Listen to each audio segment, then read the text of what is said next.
आप योगी से सम्राट चौधरी को कब क्यों आंक रहे हैं? क्या खराबी है योगी मॉडल में जो नीतीश मॉडल में नहीं है? और नीतीश मॉडल एक ऐसा मॉडल है जो सुशासन का मॉडल है। विशेष राज्य का दर्जा आता था तो काहे नहीं अभी विशेष राज्य के दर्जा की मांग कर रहे हैं? थैला लेकर के मांगा जाता है और पूरा बोरा भर के दे रहा है। पहले नहीं मिल रहा था। नहीं मिल रहा था। कोई राज्य में चुनाव होगा तो बिना योगी के उपयोग के वो चुनाव जीतना असंभव है। सुश्री का मामला है, ये आज का तो नहीं है। तो ये सवाल किसके ऊपर उठ रहा है? सवाल इनके ऊपर उठ रहा है। वो तो उठेगा। सवाल इनके ऊपर। ये कार्रवाई कहीं प्रतीकात्मक न रह जाए, मतलब दिखाने के लिए आपने एक दो अधिकारियों के खिलाफ कार्रवाई कर दी और आगे नहीं हाथ बढ़ाया, कदम बढ़ाया तो प्रतीकात्मक हो जाएगा। तो प्रतीकात्मक कार्रवाई से बदलाव नहीं आता है। आप अगर देखेंगे जो भी एजेंडा बीजेपी का रहा वो सारे एजेंडा पे बीजेपी काम कर रही है। और बीजेपी के लिए बड़ा जश्न इसलिए बन गया है कि नेहरू जी के रिकॉर्ड को तोड़ दिया। वोटर जो एक्यूमुलेट हुआ, जो जुड़ाव आया वोटर्स में, वो हिंदुत्व के मुद्दे पे आया। भारत में सबसे बड़ी समस्या ये है कि सब जितने राज्य हैं भारत के, वो अलग देश की तरह अपने आप को प्रोजेक्ट करते हैं। वहां पे अगर कोई मुख्यमंत्री है तो वो मुख्यमंत्री एक राजा की तरह हो जाता है और वहां का कानून ही अलग हो जाता है। आप देखिए केंद्र सरकार से अगर कोई कानून पास हो, कोई पार्लियामेंट का में कानून पास होता है, राज्य खड़ा होकर बोलता है कि हम इस कानून को नहीं मानेंगे। तो आप कैसे बोल सकते हैं कि वो इस देश का पार्ट है? आप जो बात कर रहे हैं कि हिंदुत्व की बात कर रहे हैं, तो हम ये चैलेंज कर रहे हैं कि 2015 में हमारे साथ बीजेपी नहीं थी। सिर्फ विकास ही मुद्दा है तो 2019 में आप लोग कैसे 40-45 सीट पर सिमट गए? ये वोट को ये पसंद नहीं है। अरे बीजेपी वही चाहती है विकास। बीजेपी कहते हैं कि सेकुलरिज्म, ये क्या होता है? आपसे ये समझना चाहेंगे कि आगे आप निशांत को मुख्यमंत्री के रूप में देखना चाहेंगे या नहीं? हम क्या पूरा बिहार की जनता चाह रही है कि निशांत जी आगे मुख्यमंत्री को संभालेंगे और नेतृत्व करेंगे। सीएम तो आपका नहीं। नमस्ते, मेरा नाम सागर कुमार है और आप हमारा खास कार्यक्रम पॉलिटिकल मंथन देख रहे हैं। लेकिन फ्रेम में आज आपको 3 नहीं बल्कि 4 लोग दिखाई दे रहे हैं। तो पहले चौथे ही व्यक्ति का परिचय करा देते हैं। हालांकि परिचय के मोहताज नहीं है, पहले भी हमारे कार्यक्रम में आते रहे हैं। हमारे साथ राजेश तिवारी जी मौजूद हैं, जनता दल यूनाइटेड के प्रदेश के प्रवक्ता हैं। बहुत स्वागत है सर आपका। और हर कार्यक्रम में हमारे साथ जुड़ते रहे हैं सिटी पोस्ट लाइव के editor in chief Shrikant Pratyush sir, आपका भी सर बहुत बहुत स्वागत है। और हमारे साथ न्यूज हाट के editor in chief Amit Kumar Agrawal sir मौजूद हैं, आपका भी सर बहुत बहुत स्वागत है। तो देखिए, पॉलिटिकल मंथन में पूरे सप्ताह की सियासत पर विस्तार से चर्चा करते हैं और इस वक्त बिहार से लेकर देश में एक ही चीज की चर्चा है, वो है प्रधानमंत्री नरेंद्र मोदी के 12 सालों का कार्यकाल।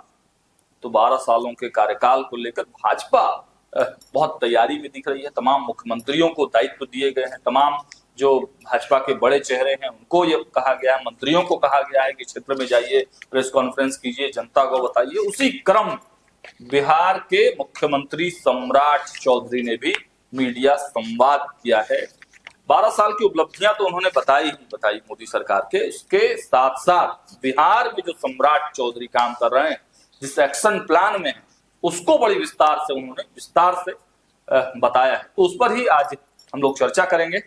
और सबसे पहला जो सवाल उठ रहा है, योगी मॉडल की चर्चा बहुत होती है और तुलना भी किया जाता है। सम्राट चौधरी दूसरे योगी हैं, लेकिन जब ये सवाल सम्राट चौधरी से पूछा गया तो थोड़े से बिदक गए। क्या योगी कहलाना अच्छा नहीं लग रहा है सम्राट चौधरी को? सर क्यों अच्छा लगेगा भाई सम्राट चौधरी को योगी कहलाना? आप योगी से सम्राट चौधरी को कब क्यों आंक रहे हैं? मौका अभी मिला है ना, समय दीजिएगा ना। पहले दिन से आपको तुलना करें योगी से, लेकिन जब अरे उनको सम्राट सरकार बन के दिखाना है, योगी और हेमंता नहीं बनना है। लेकिन जब डिप्टी सीएम थे, जब गृह मंत्री बने थे, तब वहां पे बुलडोजर बाबा कहा जा रहा था उनको, तब तो बड़ा अच्छा लग रहा था। तो बुलडोजर बाबा उसी बात है, लेकिन योगी और बुलडोजर बाबा फर्क है। और वो मुख्यमंत्री बन चुके हैं, वो चाहते हैं कि उनकी अलग पहचान बने, वो सम्राट मॉडल की चर्चा हो। सम्राट मॉडल, अपना मॉडल वो पेश करना चाहते हो। ये नहीं दिखाना चाहते कि हम किसी को फॉलोअर हैं, हम किसी को फॉलो कर रहे हैं। और योगी को फॉलो करके बीजेपी में कौन पंगा लेगा? आप थोड़ा सा राजनीति की गहराई में, जिसे मैं बता भी नहीं सकता बोल करके, तो योगी कहलाना कोई पसंद नहीं करेगा बीजेपी का कोई मुख्यमंत्री आज की तारीख में, ठीक है ना। जब योगी से तुलना नहीं चाहेगा, सम्राट चौधरी को चाहे भाई, वो चाहते हैं कि उनसे तुलना हो दूसरे मुख्यमंत्रियों की। देखिए ये यूपी के सम्राट हैं तो ये असम के सम्राट हैं, ऐसी पहचान बनाना चाहते हैं। वो बहुत अग्रेसिव नेता है भाई, सम्राट चौधरी अग्रेसिव नेता है, बहुत एग्रेशन उनमें है, और वो किसी के पिछलग्गू और किसी की नकल करने वाले नेता के रूप में अपनी पहचान नहीं बनाना चाहते हैं, इसलिए उन्होंने रिएक्ट किया। योगी से बड़ी लकीर खींचना चाहते हैं सम्राट चौधरी। देखिए हम थोड़ा सा श्रीकांत जी से इतर अपना मंतव्य रखना चाहेंगे, अपनी बात रखना चाहेंगे। योगी से तुलना की बात नहीं है सर, योगी मॉडल की बात हुई थी। तो जहां योगी मॉडल से आप किनारा कर रहे हैं तो योगी सबसे ज्यादा उपयोगी है आज के डेट में। अगर भाजपा में देखिएगा तो कोई राज्य में चुनाव होगा तो बिना योगी के उपयोग के वो चुनाव जीतना असंभव है। बिहार में योगी मॉडल नहीं चलेगा, सरकार नीतीश कुमार के सहारे चल रही है। एक चीज बताइए और नीतीश जी को योगी जी पसंद है। सम्राट चौधरी भाजपा तो भारत के पसंद है, लेकिन नीतीश कुमार को पसंद सम्राट चौधरी भाजपा के मुख्यमंत्री हैं। आपको नीतीश मॉडल पसंद है, नीतीश मॉडल के विरोध में कोई सवाल नहीं उठेगा। हाँ, नीतीश के कार्यशैली, नीतीश के मॉडल के ऊपर ही बिहार चलेगा, हर समय आप सुनते हैं। उनके मुंह से भी सुनते होंगे, भाजपा के दूसरे नेताओं के मुंह से भी सुनते होंगे। तो भाई जो भाजपा के अंदर का नेता है, जो भाजपा के अंदर के मुख्यमंत्री के इतने बड़े चेहरे हैं, जिनको भाजपा स्टार प्रचारक के रूप में पूरे राज्य में घुमाती है, जहां भी इलेक्शन होता है उनके बिना नहीं होता है, वो प्राइम स्टार प्रचारक के रूप में, उससे इतनी दूरी क्यों? क्या खराबी है योगी मॉडल में जो नीतीश मॉडल में नहीं है? आप नीतीश मॉडल को स्वीकार करने के लिए तैयार बैठे हैं, जो आपका अलायंस पार्टनर है जेडीयू है, और आप बीजेपी के अंदर के जो इतने बड़े नेता हैं उससे आप परहेज करेंगे। ये कौन सी बात हो गई भाई? नीतीश कुमार जी छोड़ेंगे उनको योगी मॉडल? हाँ, तो आप ये बोलिए कि डर से भली, और दूसरी बात नहीं, मतलब एक सवाल गठबंधन है तो सबकी भावनाओं का ध्यान रखना पड़ता है, सबकी नीतियों का ध्यान रखना आपके एक बात से इत्तेफाक रखते हैं कि हाँ, योगी मॉडल से डर इस चीज का जरूर हो सकता है कि वो केंद्र के निशाने पे नहीं आना चाहते हैं, योगी के साथ अपना नाम जोड़ के। और नीतीश कुमार के निशान पर भी नहीं आना चाहते। हाँ, चलिए ये माना जा सकता है, और वो अपनी अलग पहचान बनाना चाहते हैं। हाँ, वो ठीक है सर। लेकिन इसमें ये है ना सर, सवाल ये है कि पहले तक तो पसंद था, सीएम थे तब तक पसंद था। हाँ, सर से ही पूछेंगे। लेकिन पहले तक तो ठीक था, पहले सबको बोलते थे, बचौल खुलकर बोलते थे कि भाई योगी मॉडल की चर्चा होती थी। अब नीतीश कुमार, देखिए ये एक और हम जोड़ना चाहेंगे इसमें कि अच्छी बात है, आदमी को अपनी लकीर खींचनी चाहिए। अगर वो पुरानी ही लकीर के ऊपर चलता रहेगा तो फिर डेवलपमेंट कैसे होगा?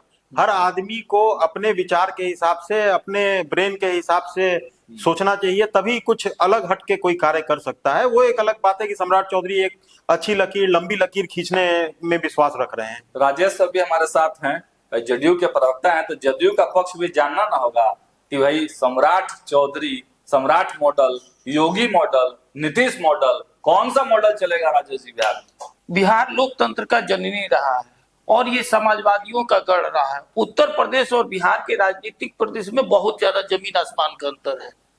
बिहार एक ऐसा रहा है कि जहां एक से एक समाजवादी हुए, चाहे लोकनायक जयप्रकाश नारायण हुए या कर्पूरी ठाकुर जी हुए, उनके सिद्धांतों पर चलने वाला एक गंगा जमनी तहजीब को लेकर के चलता है। और नीतीश मॉडल एक ऐसा मॉडल है जो सुशासन का मॉडल है। नीतीश मॉडल एक ऐसा है कि जहां ना जात न धर्म, सिर्फ और सिर्फ विकास और सबको लेकर के चलने वाला मॉडल रहा। और बिहार एक, जब से नीतीश मॉडल का पूरे देश में प्रशंसा होता है कि 2005 के बाद बिहार ही एक ऐसा प्रदेश है जहाँ एक भी जो जातीय दंगा नहीं हुआ, एक भी सांप्रदायिक दंगा नहीं हुआ, जहाँ विकास का फॉर्मूला रहा। और वही कारण है कि आज जो भी सरकार बोले, कोई जो आपका एनडीए +2 हुआ है, वो नीतीश मॉडल पर ही चल करके बिहार को विकास कर सकता है। आपने एक शब्द का प्रयोग किया, गंगा जमुनी तहजीब, इसके क्या मायने? ये आप देख लीजिए, यूपी में नहीं गंगा जमुनी तहजीब है कि नहीं? आप एक बात बताइए, सुनिए, कोई भी वर्ग एकदम किसमें है किसमें नहीं है दूसरी बात है, लेकिन है कि नहीं है? हम ये कहना, हम बिहार की बात कर रहे हैं, अभी हम लोग बिहार की बात कर रहे हैं। आप कहाँ है कहाँ नहीं है ये वहां के पब्लिक डिसाइड करेगा। बिहार में आप ये देखिए के पार्ट है भाई, आप बताइए आप संतुष्ट हैं वहाँ के हम पूरे एनडीए सरकार से संतुष्ट हैं। सम्राट जी क्यों नहीं चाहते कि उनकी तुलना योगी से हो? किसी अरे एक और चीज- हर एक बिहारी किसी से तुलना नहीं राजेश करना। जी, बिहार एक अपने आप में क्रिएट आपके होता है। नीतीश मॉडल में ही विशेष राज्य का दर्जा आता था, तो काहे नहीं अभी विशेष राज्य के दर्जा की मांग कर रहे हैं? सरकार भी आप ही की है, सीट खाली बदला है, ड्राइवर बदला है, तो ये मुद्दा गौन कैसे हो गया? देखिए, मुद्दा गौन नहीं हुआ है। आज एक ऐसा केंद्र में सरकार बनी है कि जो बिहार की जो एक थैला लेकर के मांगा जाता है, पूरा बोरा भर के दे रहा है। पहले नहीं मिल रहा था। नहीं मिल रहा था। उदाहरण के रूप में देखिए, आज जो अटल पथ बना हुआ है, आज पूरा आप देख लीजिए 2004 से लेकर के 14 के बीच में यही नीतीश जी बार बार जाते थे। जैसे मनमोहन सिंह हामी भरते थे कि लालू यादव कहते थे कि सरकार गिरा देंगे, और वही जैसे मोदी जी का सरकार आया तो फ्री में जमीन दिया जाए, इसके बदले में वो कहा लिया, तो औरंगाबाद में जमीन लिया। आज अटल पथ बिहार के लिए कितना कारगर साबित हुआ, आपसे अच्छा कोई नहीं जान रहा है। तो इस तरह का बहुत सारे काम हुए जो हुए। बिहार में एक काला ऐसा है कि मनमोहन सिंह सिर्फ और सिर्फ अपने 10 साल के कार्यकाल में सिर्फ 7 बार आए हैं, और यही हमारे जो यशस्वी प्रधानमंत्री हैं जो 62 बार आ चुके हैं बिहार। तो ये प्रेम दिखाता है, ये दिखाता है। सम्राट मॉडल नहीं आने दीजिएगा? नहीं, हम मॉडल से हमको थोड़े है, हमारा ये है कि नीतीश मॉडल पर ही हमारा सभी चल रहा है, और उसी को नीतीश मॉडल को ही आगे क्राइम, करप्शन, कम्युनिज्म जो हमारे सम्राट चौधरी जी विधानसभा में बोले हैं, विकास बोले हुए, सुशासन बोले हुए, सब चल रहा है। और निश्चित बिहार के विकास। सम्राट जी योगी मॉडल के से आगे बढ़ ही नहीं सकते। वहां की जरूरतें अलग थी, यूपी की है, बिहार की अलग। बिहार में नीतीश कुमार ने इतनी लंबी लाइन खींच दी है कि उससे लंबी लाइन खींचना बहुत मुश्किल काम है। सम्राट चौधरी के सामने बहुत बड़ी चुनौती है। खजाना खाली है, वो हालांकि वो नहीं कर रहे हैं खाली है, लेकिन दिख तो रहा है खजाना खाली है। उद्योग को आगे बढ़ाना है। नीतीश कुमार ने उद्योग पर बहुत ध्यान नहीं दिया। आखिरी पारी में उन्होंने कोशिश की, लेकिन तब तक तो सरकार ही, मुखिया ही बदल गए। तो उद्योग के क्षेत्र में विशेष काम करके नीतीश कुमार के समानांतर लकीर खींच सकते हैं, मतलब उतना ही यशस्वी सीएम बन सकते हैं। दूसरी बड़ी चुनौती उनके लिए क्या है भाई? अपराध भी है, और उससे भी बड़ी चुनौती क्या है? भ्रष्टाचार।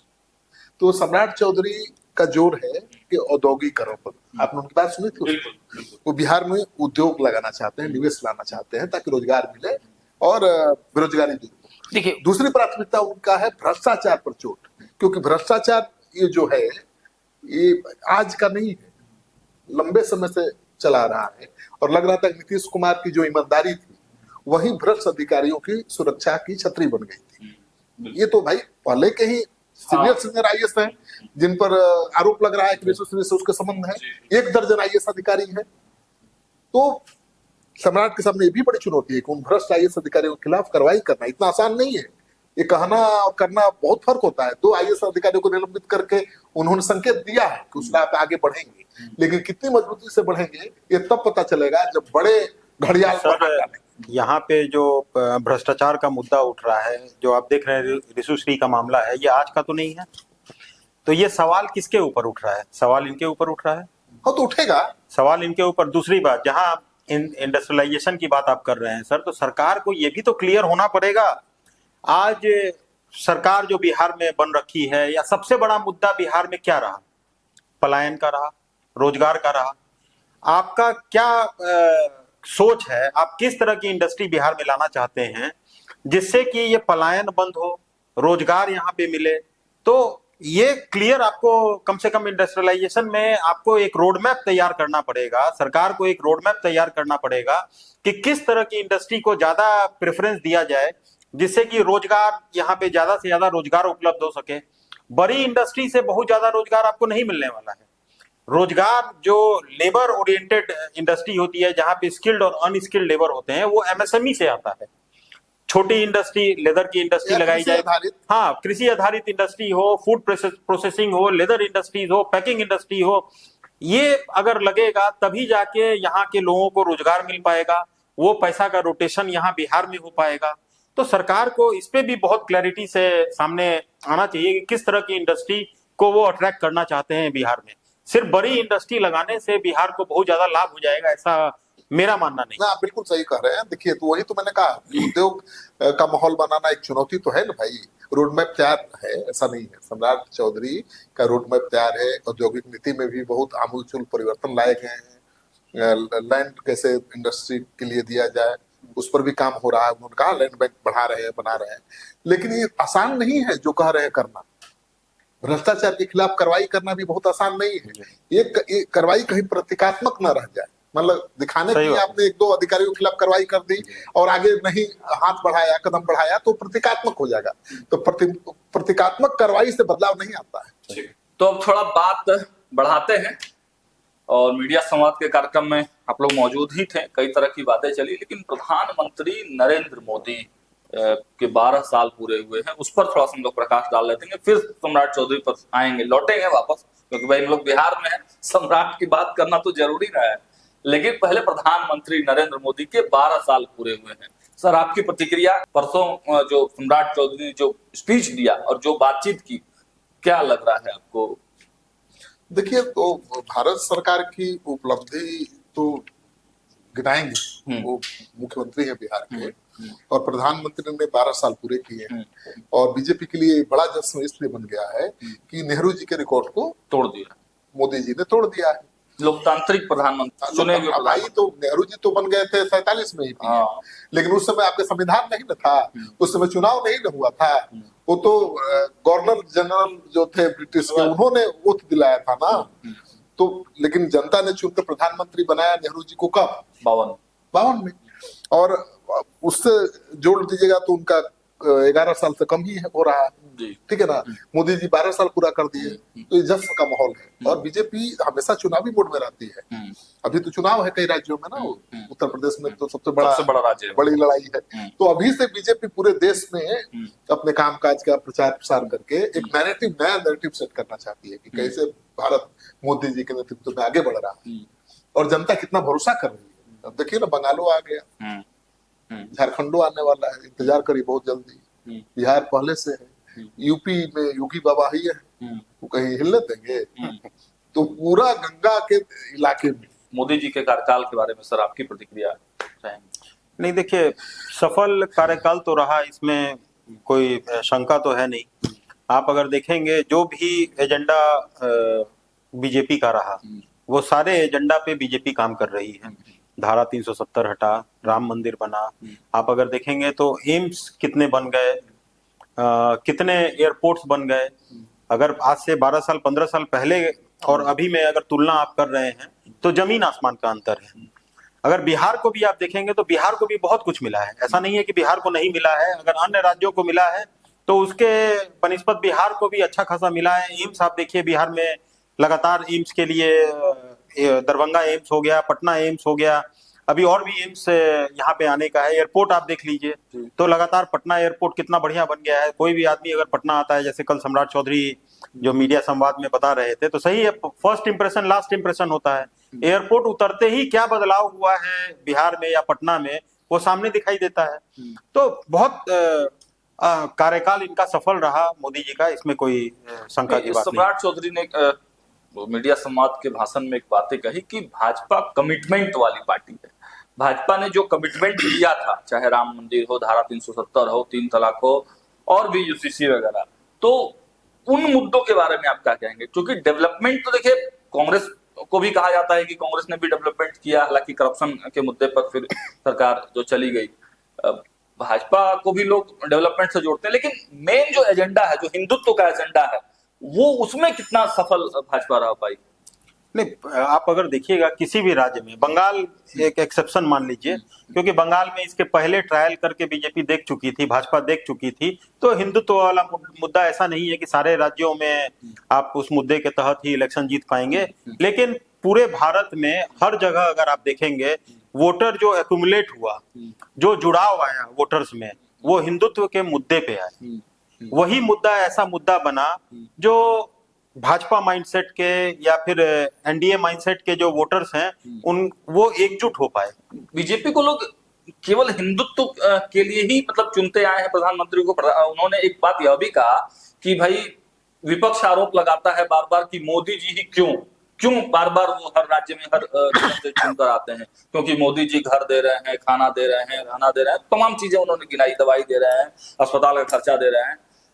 तो वास्तविक रूप से यही वजह है कि प्रधानमंत्री नरेंद्र मोदी को इसी वजह से लाया जा रहा है, या फिर कोर जो एजेंडे थे भाजपा के 370 दोनों की अहम भूमिका है। आप ये जान लीजिए 5 किलो राशन का कितना प्रभाव है। आप जाएंगे वोटर के बीच गांव में तो पता चलेगा। शहर में भी वो जो 5 किलो राशन मिलता है ना, तेल चीनी या दाल, उसका बड़ा असर है। सर ये कांग्रेस भी देती थी, कांग्रेस के जमाने में भी मिलता था। आवास कांग्रेस भी देती थी। हाँ, लेकिन कांग्रेस तो भाई अब पटरी से डिरेल हो गई है ना। अभी क्या हो रहा है? अभी तो मोदी सरकार दे रही है, तो अभी मोदी सरकार ही अच्छी लगेगी। किसान के खाते में 8,000 6,000 रुपया जा रहा है। और आयुष्मान योजना आया, तो कई कल्याणकारी योजनाओं की शुरुआत की है मोदी जी ने। ये कांग्रेस भी कर सकती है, क्योंकि अपने घर से एक कंपेयर करके सर ये बता दीजिए दर्शकों को स्पष्ट रूप से, दोनों वरिष्ठ लोग हैं आप लोग, कि बेहतर या किस मुद्दे पर एग्जैक्ट जो है सबसे ज्यादा वोटर टर्नअप हो पाए हैं, हिंदुत्व या डेवलपमेंट? नहीं, हिंदुत्व।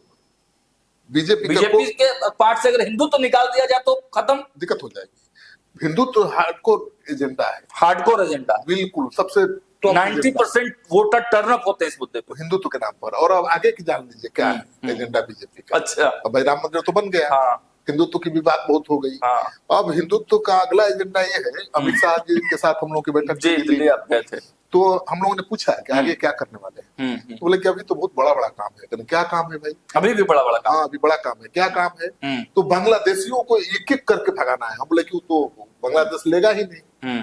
बोला कि हम घुसने ही नहीं देंगे। बोला अरे ऐसे थोड़ा होता है कि नहीं घुसने देंगे, हम विदाई दे के भेज देंगे। अरे हमारे देश में आए थे, घूमे फिरे, खाए, काम किए, अब विदाई लो और जाओ। मतलब किसी तरह से चूम चम करके बांग्लादेश, केवल बंगाल से नहीं भेजा जाएगा, बिहार भी निशाने पर है।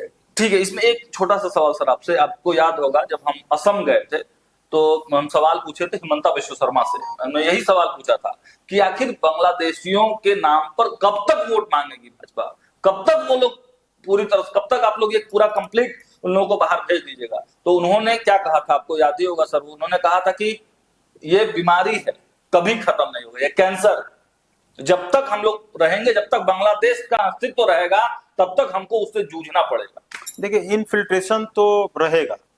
आप अगर क्राइम को देखिएगा तो कोई ऐसा व्यक्ति नहीं है, कोई डीजीपी ऐसा नहीं होगा, कोई ऐसा मुख्यमंत्री नहीं होगा, कोई ऐसा प्रधानमंत्री नहीं होगा, या कोई ऐसा देश नहीं है जो कह दे कि क्राइम पूरा 100% खत्म हो गया। उसी तरह से सारे देश में, सिर्फ भारत ही एक ऐसा देश नहीं है, दुनिया के किसी भी देश में आप देख लीजिए तो इन्फिल्ट्रेशन है, इलीगल इमिग्रेंट्स जाते हैं।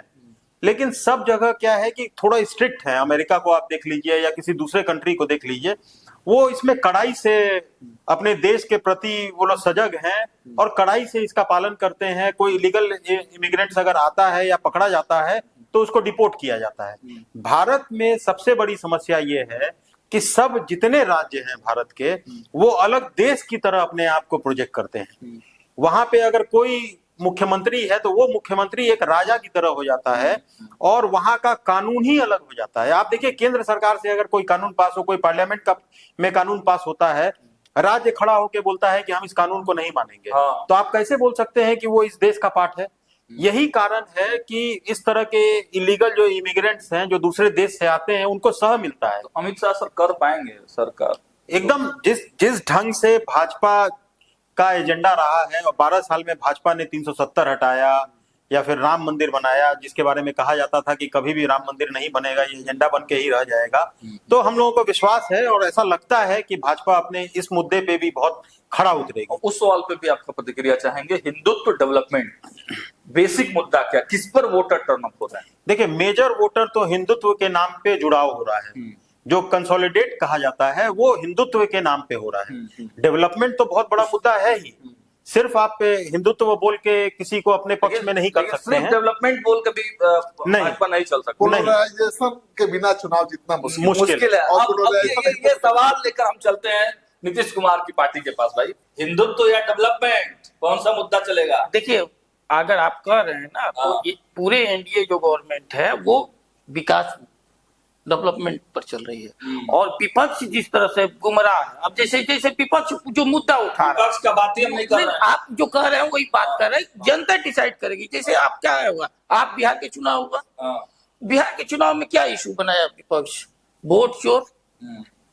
अच्छा ये बताइए, आप 35 साल से बिहार में वोटें चोरी हो रहा है, 40 साल से उत्तर प्रदेश में वोटें चोरी हो रहा आप है, डिरेल कर रहे और उसके बाद क्या? आप ये जवाब वोट चोरी दीजिए। में कहाँ चले नहीं, गए सर? विपक्ष की हम बात कर रहे हैं, जो विकास की बात, हम लोग तो हम लोग विकास पर ही आ रहे हैं। सर विपक्ष की बात ही नहीं हो रही, सवाल सीधा है। नहीं, विकास या हिंदुत्व हाँ दोनों का साथ जरूरी चलना जरूरी है कि एक अकेले विकास को लेकर भी बढ़ सकते नहीं, विकास की बदौलत पर अब विकास अगर होगा तो हिंदुत्व को सबका छोड़ के- विकास होगा। हिंदुत्व को छोड़ के हिंदुत्व को विकास का मतलब क्या गया? उसमें हिंदुत्व आ गया। तो सर नीतीश कुमार के द्वारा विकास किया गया या नहीं किया गया बिहार? 100% किया तो गया। जब सिर्फ विकास ही मुद्दा है तो 2019 में आप लोग कैसे 40-45 सीट पर सिमट गए? हाँ किसका? नीतीश कुमार आपसी फुटपाथ का, फिर तो हम 75 पर कैसे आ गए? अगर जो विकास 75 पे कब आ गए? नहीं, तो अगर बीजेपी आई तो फिर हम आपका 2015 में कैसे आ गए? बीजेपी तो हमारे साथ नहीं, तो पूरा हिंदुत्व का नारा। 15 की बात देखिए, नहीं होगी, आप लोग बात होगी 19 की। नहीं सुनिए और 25 की। आप जो बात कर रहे हैं कि हिंदुत्व की बात कर रहे हैं, तो हम ये चैलेंज कर रहे हैं कि 2015 में हमारे साथ बीजेपी नहीं थी, और तब हम कैसे आए और पूरा इशू उठाया गया? क्या हुआ तो उस समय हम कैसे आए? तो उस समय तो आप लोग आरक्षण वाला खेल फिर देखिए, अब हम अगर कर रहे हैं तो आरक्षण आ गया। आरक्षण नहीं, ऐसा लालू नहीं। जी ने खेल खेला था ना। राघव जी के कोई- को लेकर खेल विकास था समीक्षा का खेल खेले। सागर जी टोटली बिहार की जनता विकास पर, धर्मनिरपेक्षता पर, क्राइम करप्शन और कम्युनिज्म पर ये बीजेपी वोट को ये पसंद नहीं है। अरे बीजेपी वही चाहती है, विकास। बीजेपी कहते हैं कि सेकुलरिज्म, ये क्या होता है? किस ने कहा? बीजेपी विकास चाहती बीजेपी है। सनातन की बात देखिए, करती है, हिंदुत्व की बात करती है। आप उसको क्यों नहीं बचा रहे हैं? आप भी सर मानिए। आज मुख्यमंत्री को आप देख लीजिए, शपथ लेने के बाद ऐसा कोई बिहार का मंदिर नहीं होगा जिसको वो छोड़े होंगे। काहे तो छोड़ेंगे? ये मुद्दा कहाँ गया सर? सनातनी है, हिंदू है, सनातनी है, उसको आगे लेके हिंदुत्व बढ़ना के है। मुद्दे के ऊपर चलना है। जी- केंद्र जी- सरकार सांस को भूल रही है। सर देखिए, हर धर्म के लोग, आप जिस धर्म को मानते हैं, हम जिस धर्म को मानते हैं, हर को अधिकार है कि आप जाकर के अपने धर्म में, अपने भगवान में, अपने अल्लाह में, अपने जीसस में आस्था अरे व्यक्त वो कीजिए। भंग नहीं और हुआ। यही जब अब अल्पसंख्यक तो वोटों नहीं देता है। आपकी पार्टी के नेता ही कह चुके हैं, लालू सिंह जी कई बार। अरे देखिए, हमारी देवेश चंद्र ठाकुर जी बोले हमारी पार्टी देवेश ठाकुर जी बोल चुके हैं। हमारी पार्टी और पूरे इंडिया का रणनीति यही है कि हम लोग विकास पर, धर्मनिरपेक्षता पर, गंगा जमुनी तहजीब पर, और यही हमारा नीति मॉडल है, और इसी को लेकर के हम हिंदुत्व के साथ राजेश जी, आप ये कहना चाहते हिंदुत्व के हैं साथ कि विकास। हिंदुत्व के साथ आप नहीं हैं। यही तो हमारा हिंदुत्व है हाँ, कि हिंदुत्व का मतलब कहीं लिखा हुआ है, ये बता बोलिए ना, एक लाइन बोलिए ना दीजिए। कि हिंदुत्व के साथ विकास। नहीं, हमारा विकास है, विकास में सभी धर्म आते हैं, सभी का ये। आप लोग हिंदुत्व को का नाम लेने से डर लगता नहीं, हिंदुत्व की बात नहीं है। हिंदुत्व तो यही सिखाता है, बंधुत्व सिखाता है, और वही हमारा हिंदुत्व है। हिंदुत्व थोड़े सिखाता है किसी से नफरत कीजिए, किसी को भाई, मार दीजिए। आप भाजपा की जो बात हो रही है, आप बताइए भाजपा ये कब बोल रहा है कि हिंदुत्व के साथ मेरा विकास का मुद्दा नहीं है? वो भी बोल रही है। नहीं बोल रही है, वो तो हमेशा बोल रही है। तो आप काहे परहेज कर रहे हैं ये बोलने में कि विकास के साथ हिंदुत्व भी है? हाँ, हम इसलिए देखिए, हम हिंदुत्व के साथ या मुस्लिमकरण या तुष्टीकरण की बात हम नहीं करते हैं। हम इसलिए कि जो बिहार की हमारी तहजीब है, हमारा जो काम है, वो बिहार की जनता जिस पर विश्वास करती है और जो हम 20 साल से लगातार काम करते आए हैं, हम उस पर करते। किसी एक, इसमें 5 दल है, पांचों दल को मिला करके जो हमारा एनडीए बना हुआ है, जिसका बिहार में नेतृत्व नीतीश कुमार जी कर रहे हैं, उनकी अगुवाई में चल रहा है, उनके चेहरे पर चुनाव हो रहा है, उनके चेहरे पर नीतीश मॉडल चल रहा है। हम उस पर चल बिहार रहे की बात एक समय के लिए मतलब थोड़ा सा स्केप करते हैं, और ये छोटा सा टिप्पणी हम चाहेंगे आपसे कि देश स्तर पर, जैसे दोनों वरिष्ठ पत्रकारों ने भाई माना इस चीज को, बहुत लोग मानते हैं इस चीज को, कि बिना हिंदुत्व के एजेंडे के ये जो माहौल बना है, ये जो 12 साल का कार्यकाल पूरा संभव होना, मतलब संभव नहीं था। आप मानते हैं? देखिए, हम इसको नहीं मानते हैं। अगर आप जैसे आप बांग्लादेश की बात कर रहे हैं, बांग्लादेश में वहां आप जाइए, आप जब से आप वहां का सरकार बना है, वो सरकार आप देख लीजिए जितना बॉर्डर पर जमीन नहीं दे रहा था सब, आप हमेशा चैनल के माध्यम से देखते होंगे कि घर यहाँ है, आंगन जो है बांग्लादेश में है। आज सब जगह है कि आप 5 किलोमीटर एरिया खाली कीजिए, बंगाल सरकार उसको जमीन दे दी है। मुद्दा नहीं है, भाजपा का मुद्दा है, हिंदू कहीं कोई मुद्दा नहीं है। तो बंगाल में अभी जो चुनाव हुआ उसमें भाजपा कैसे आई? किसका? भाजपा जो तो ये बंगाल में टीएमसी का अपना कमी है, जिसका भुगतान वो टीएमसी आज के डेट में टूट के कर रही है। वहां पे दिक्कत बात नहीं यही बात है। हम बताओ लोग ना, एकदम सही में हम बोल लोग के किसका कि भाई हम लोग राम नाम नहीं कर सकते। कहे नहीं, हम तो रोज पूजा अच्छा, करते हैं, इस बात हमारे से नेता इधर- पूजा करते हैं, निशान जी देखिए हमेशा मंदिर। अच्छा, इस बात से इधर एक चीज आपसे समझना चाहेंगे, आप जदयू से हैं, जदयू के प्रवक्ता हैं, सीनियर लीडर हैं, आपसे ये समझना चाहेंगे कि आगे आप निशांत को मुख्यमंत्री के रूप में देखना चाहेंगे या नहीं चाहेंगे? हम क्या पूरा बिहार की जनता चाह रही है कि निशांत जी आगे मुख्यमंत्री को संभालेंगे और नेतृत्व करेंगे। डिप्टी सीएम तो आप बनने ही नहीं दिए। देखिए सीएम, डिप्टी सीएम या ये सीएम का मंत्री की कोई बात नहीं है। निशांत जी नेता है, सीढ़ी एक एक करके चढ़ाइएगा। नेता है, उनका विरासत इतना मजबूत है, उनका विरासत भ्रष्टाचार वाला विरोध नहीं है, 118 नरसंहार का विरासत नहीं है, उनके ऊपर 420 का आरोपी का विरासत नहीं है, उनका विरासत है नीतीश कुमार जी। और एक ऐसा विरासत मिला है जिस पर जितना मंजिला आप बनाइएगा ना, बुर्ज खलीफा वाला टावर से ऊपर बनाइएगा तब भी चल जाएगा। ये बाहर आने वाला जो है तेजस्वी यादव वाला विरासत नहीं है। चलिए ठीक है, जो 12 साल वाला कार्यकाल है प्रधानमंत्री मोदी का, उस पर टिप्पणी आपकी। 12 साल बेमिसाल, हाँ। ये देश के स्वर्णिम अक्षरों में लिखा जाएगा। और तो हमारा मानना है कि देश में आजादी के बाद का कोई अगर प्रधानमंत्री हुआ तो यशस्वी प्रधानमंत्री नरेंद्र मोदी हुए, जिनके चेहरा पर 3 चुनाव 14, 19 और 24 जीता गया। आज तक कोई देश पर अगर नेहरू जी की भी बात होता है तो कांग्रेस के नाम पर जीता गया, जो आजादी दिलाई देश के उस पर जीता गया, चाहे वो 12 साल बेमिसाल है ना, मानते हैं। वो उदाहरण है। तो काहे भाग गए थे? कहाँ? भूल थी ना, किसका? एहसास हो रहा है नीतीश कुमार जो छोड़ के भागे बीजेपी को, भूल थी ना। भूल इसमें क्या होता है? अब जब बेमिसाल काम हो रहा था तो छोड़ो क्यों? आप बिहार की जनता के साथ है ना, हम लोग देख यही तो बात है। जदयू और बीजेपी एक ऐसा गठबंधन है आज के डेट में भैया कि जो देश में कोई भी गठबंधन इतना पुराना गठबंधन नहीं है। इधर 2-3 साल छोड़ दिया जाए तो आप उठा करके देख लीजिए देश में कि बीजेपी से इस समय गठबंधन नहीं है। भाजपा की थी, जदयू की थी, किसकी भूल थी? ये भूल थोड़े होता है, परिस्थिति ये जन्य था। कोई राजनीति में ये होता है। लेकिन सबसे ज्यादा लंबा संघर्ष, और देख लीजिए आप लोग मीडिया बंधु खोजते रहते हैं कि कोई जदयू बीजेपी में कोई फॉल्स खोजा जाए, कुछ भी खोजा जाए, मिलता नहीं है। आज हमारे सम्राट जी को देख लीजिए किस तरह से नीतीश जी की नीतियों को आगे बढ़ा रहे हैं। एक युवा नेतृत्व होकर के नीतीश जी को कामों को आगे बढ़ा रहे हैं और बिहार में विकास की धारा बना रहे हैं। नहीं बना रहे, बाकी तो सब काम कर रहे हैं। अच्छा, कब तक हम लोग निशांत को सीएम के रूप में देख सकते हैं? देखिए निशांत जी नेता है मतलब 2.5 और साल नेता समझौता है। किसका? देखिए निशांत जी नेता है और हर किसी को इच्छा है कि सीएम बने। जब आएगा समय तो जरूर बनेंगे। कोई सम्राट चौधरी जी को बोलता था, लेकिन देखिए जब आया तो हमारे नेता ने सम्राट चौधरी तो त्याग शुरू से करके सीएम के दावेदार थे भाई। हैं? मान कर नाम ही था सम्राट, क्या? वो तो सम्राट थे ही पहले से। वो तो ठीक है, लेकिन देखिए हमारे यहाँ ये कुर्सी का मोह नहीं होता है। नीतीश कुमार जी देश में एक उदाहरण किए, त्याग करके कुर्सी को। नहीं तो यहाँ देखिए कुर्सी का अंतिम तक तो है, चाहे जेल पर है चाहे बेल पर राष्ट्रीय अध्यक्ष है। ये है एक भारत निर्वाचन आयोग तक रिजेक्ट कर दिया है कि आप एक वार्ड का चुनाव नहीं लड़ सकते हैं, तब भी राष्ट्रीय अध्यक्ष है, तब भी चुनाव लड़वाने के फॉर्म पर साइन करते हैं एमपी एमएलए के। हमारे यहाँ नहीं है। मतलब मजबूरी में नहीं छोड़ा कुर्सी। किसको? देख लीजिए जिसके नाम पर चुनाव जीता, 202 जैसा फुल मेजोरिटी आया, उन्होंने त्याग करके युवा को आगे मुख्यमंत्री प्रोजेक्ट किया। ये होता है त्याग की भावना, ये होता है बिहार के विकास के लिए त्याग। तो बिल्कुल आपने ठीक ही कहा कि नीतीश कुमार के नाम पर लड़ा गया। और बिल्कुल जब हम लोग गांव-गांव जा रहे थे तो नीतीश कुमार के नाम का माहौल था। हालांकि भाजपा का भी सहयोग उसमें पूरी तरीके से था।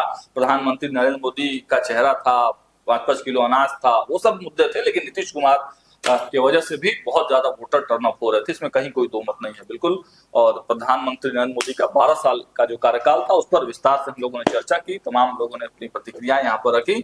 लेकिन कुल मिलाकर जो मोटा मोटी निकल कर आ रहा है कि विकास तो हो रहा है, विकास पर वोट भी टर्न अप हो रहा है, लेकिन इस विकास से अगर हिंदुत्व का जो तड़का है उसको निकाल दीजिएगा तो फिर भाजपा की जो विरासत है, जो इतना बड़ा महल बन रहा है, वो महल भरभरा कर गिर जाएगा।